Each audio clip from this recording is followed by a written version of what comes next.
Hello viewers, welcome to Majesty Christian Television Network.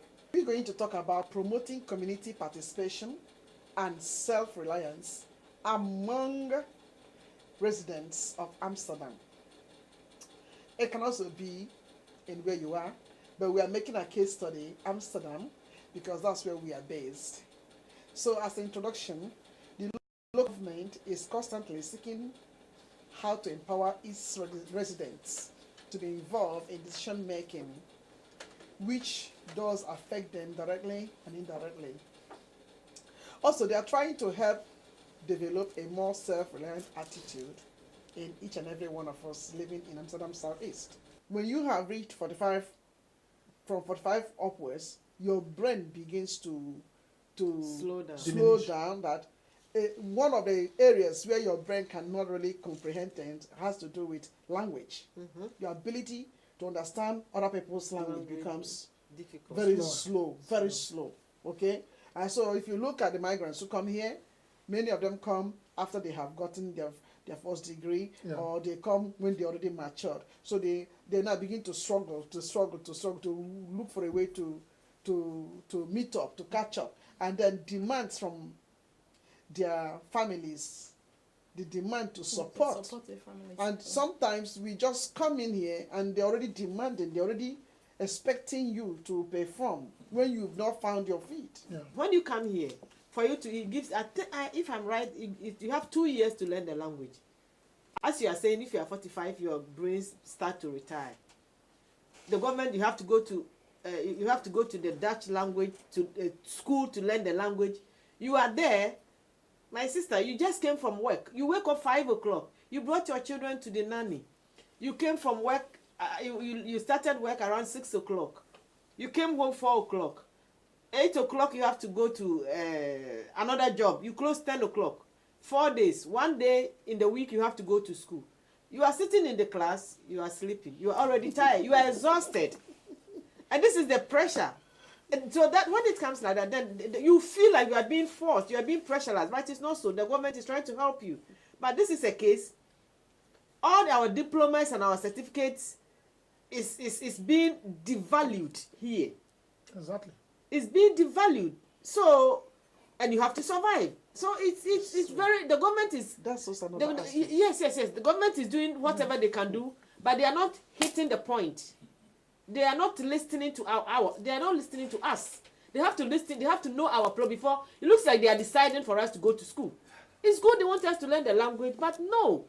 The way they are doing it is not helping us. One of the things I notice, because sometimes I interact with them, and what I notice is that labor is cheap for them. Yes. The labor cost is cheap. Yes. From those areas. From those coming in. Those coming in. The labor costs, they are very, very cheap. Than when people are resident here, they pay more. And those ones coming in, and because I see it as a politics being played here.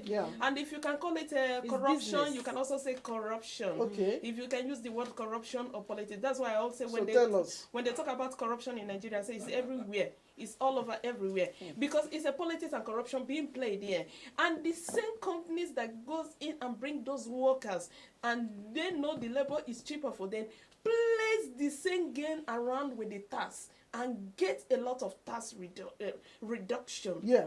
And what happens to the resident people? How did you expect us to associate into the community when you have already given the job that we the foreigners or the residents are willing to come and do here? You bring in people from Poland, from Turkish, from everywhere to come and do the job for peanuts. And we that were here, that residents, they will prefer to return you and to we social. are looking for job. And when we go to social, and they tell you to go to and you now tell us to go and do flywheel miracles. I go to work at night. Apostle, you are aware. I will go to work at night, and I will work 8 hours or 9 hours, and I will come back in the morning around 8 o'clock. By 9 o'clock, I must be in class. Can you imagine that?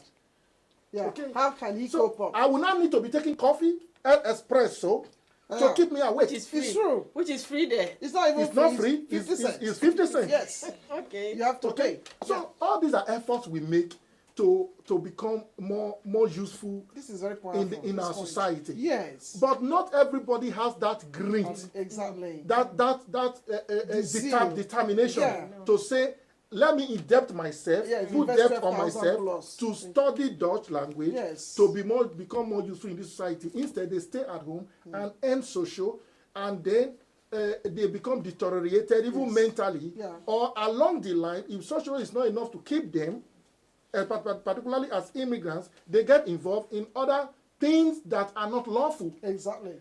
Okay? So that is my experience. So I think the government can assist more in the area of manpower development, in the area of human development, professional human development, giving the enabling environment for immigrants to study, for immigrants to get jobs without necessarily forcing them to pay to study the language they need to be able to. My name is Apostle Helen Rudokeno, a co-senior pastor of Rivers of Life Bible Church based here in Amsterdam Southeast. I am also the director of Radio Voice of Niger, a Pan-African and award-winning platform. I am a community leader and also presently serving as the public relations officer of the Nigerians in the Diaspora organization NIDO Europe. Having listened to this broadcast, I believe that you must be challenged. The struggles that we go through as migrant community is not something, to write home about. But however, there's solution. The city council want us to come. They want us to come and present our needs to them. They want us to become very visible. So please, come and share your view. Come and tell the city council what your problem is. You are not going to meet them direct. I sit there every Monday from 1 o'clock to 3 o'clock to receive you and to receive other migrant community who have problems, who want to share their views and their needs. Come and talk. It's very important. I am your own person. Come and share your burden with me. And then let's see how we can bring them across to the city council. My number is 0684-606-550. City council office is number 150 Anton de Complain. So come and let's see how we can get solution to that which is disturbing and bothering your life. God bless you.